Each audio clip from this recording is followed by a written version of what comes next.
안녕하세요. 갖고 싶은 부동산을 찾아드리는 제주부동산 25시 부동산 권리분석사, 부동산 자산관리사, 세금 전문 공인중개사 김소장입니다. 자, 오늘은 제가 목조주택으로 지어진 매물 하나를 오늘 소개해 드리려고 현장을 갔다 오는 길이에요. 근데 영상 촬영을 하는 도중에 건축하신 시공업체와 얘기를 나누던 중 언쟁을 좀 높이다가 매물로서 올릴 수 없는 상황이라 촬영하는 영상을 올려드릴 수는 없을 것 같고요. 그런 상황이 된 부분에 대해서 한번 얘기를 좀 드려보려고 영상을 촬영하게 됐습니다. 오늘 그 목조주택 같은 경우는 완성된 부분들의 매물이 있어서 간 건데요.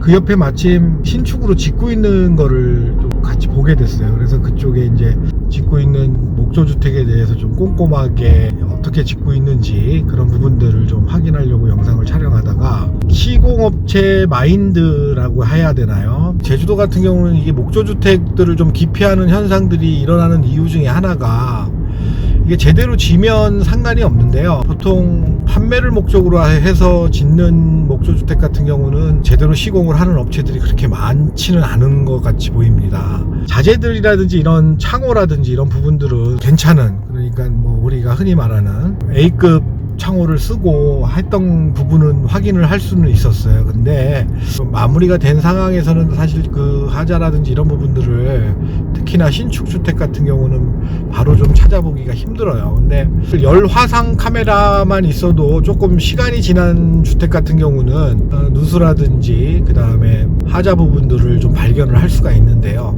이게 뭐 워낙 고가의 장비다 보니까 집을 구하러 다니시는 분들이 그런 장비까지 구입을 해서 하시기는 조금 힘드시잖아요. 오늘 문제가 된 그 목조주택 같은 경우는 제가 뭐 이런 시공 관련해서 전문가가 또 아니다 보니까 여러분들한테 뭐 대략적인 정보만 좀 드릴 수 있을 것 같아요. 저도 이 주택 관련돼서 조금 공부를 하면서 사실은 그걸 보는 부분들이거든요. 근데 제가 공부하는 부분들 같은 경우는 가장 기본적인 부분이에요. 사실은요. 뭐 목조주택 같은 경우는 이제 투습 방지 시트지가 있어요. 주폰사에서 나온 하이백이라고 해서 대명사처럼 쓰여지는 부분인데요.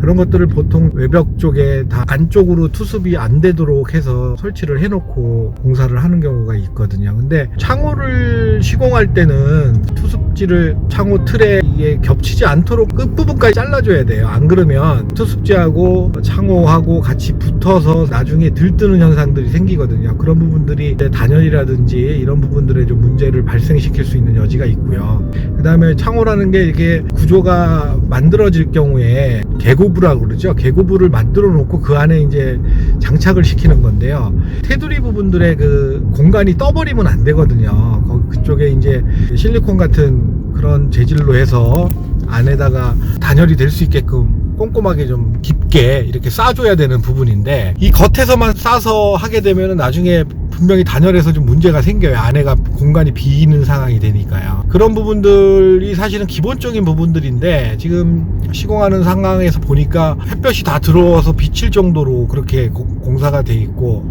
아까 말씀드렸던 타이백이라든지 이런 부분들이 창호하고 같이 창틀에 맞물려 가지고 이렇게 마감 처리가 되는 상황들을 볼 수 있었어요. 제일 중요한 기초 부분들에서 콘크리트 기초를 해놓고 그 다음에 나무로 마감을 하면서 안 치는 작업이 있는데, 그런 것들은 반드시 반부목을 쓰셔야 돼요. 그렇지 않고 반부목을 안 쓰게 되면 콘크리트에서 올라오는 습기라든지 이런 것들로 인해서 일반 나무 재질 같은 경우는 거의 아무래도 습기를 먹겠죠. 그래서 썩는 상황이 발생이 되는데, 이제 그런 부분들까지도 체크를 해봤을 때 방부목을 안 쓰러서 정말 어이가 좀 없었어요. 그래서 야, 이렇게 집을 짓고 이 집을 팔아달라고 의뢰를 할까 하는 생각이 들어서 그 시공하시는 회사 이사님이시더라고요. 이사님하고 그 부분들에 대해서 좀 얘기를 나누어 봤는데, 그런 부분에서는 문제가 없다고 하는 그런 얘기를 하는 걸 보고, 아, 이거는 도저히 제가 영상을 촬영한다든지 홍보를 한다든지 이렇게 해서는 안 되겠다는 생각이 들어서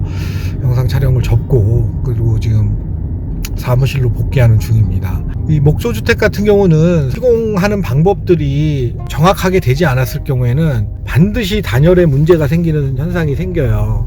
그래서 차후에 뭐 한 6개월만 지나도 뭐 누수 부분이라든지 그다음에 뭐 지붕에서부터 내려오는 이 공기구멍 같은 거를 정확하게 안 해주면 100% 단열에 문제가 생기는 상황이 되고 누수도 발생되는 상황이 되거든요. 그래서 이게 미국이라든지 뭐 캐나다 뭐 이런데 목조주택 같은 경우는 일단 관공서에서 각 공정별로 마무리됐을 때마다 나와서 확인을 하고 그쪽에서 이제 컨펌이 되면 그 다음 공정으로 넘어가는 그런 상황인데, 우리나라 같은 경우는 1차적으로 그냥 준공 전까지 다 시공을 한 후에 마지막 외부 마감까지 다 끝난 상황에서 뭐 그때는 멀쩡하겠죠. 그런 멀쩡한 주택을 가지고 설계대로 했는지 그런 부분들을 그냥 뭐 대략적으로 간단하게 체크를 한 후에 준공을 내주다 보니까 뭐 6개월 정도 지나면 하자들이 곳곳에서 발생하는 상황이 생깁니다. 제주도에서 뿐만 아니라 뭐 전국 각 지역에서도 마찬가지겠죠. 근데 제주도 같은 경우는 특히나 섬이다 보니까 습기라든지 이런 게 더 강할 거 아니에요. 그래서 제주도 같은 경우는 특히나 목조 구조로 주택을 지으실 때는 본인이 살 집을 짓는 경우잖아요. 그럴 경우에는 어느 정도 좀 목조 구조라든지 시공 방법이라든지 이런 부분에 대해서 공부를 하시고 숙지를 하신 다음에 최소한 기본적인 부분들은 조금